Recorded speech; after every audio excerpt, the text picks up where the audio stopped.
টাটকা সুখগুলি আরামগুলি যারা বর্জন করে আল্লাহ রাব্বুল আলামিনকে বিশ্বাস করে যারা জীবন পরিচালনা করেছে,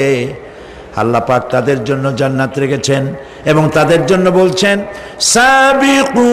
ইলা মাগফিরাতিম মির রাব্বিকুম ওয়া জান্নাতিন আরদুহা কাআরদিস সামাই ওয়াল আরদ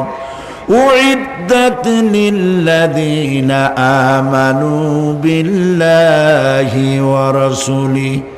আল্লাহ পাক বলেন প্রতিযোগিতা করো আল্লাহর মাগফিরাত কামনার জন্য আর জান্নাতে যাওয়ার জন্য প্রতিযোগিতা করো, আল্লাহর রহমত পাওয়ার জন্য সৎ কাজের প্রতিযোগিতা করো, তাহলে আল্লাহ রাব্বুল আলামিন তোমাদেরকে ক্ষমা করবেন আর তোমাদের জন্য এমন জান্নাত দিবেন যেই জান্নাত আকাশের বিশালতার জমিনের বিশালতার মতো।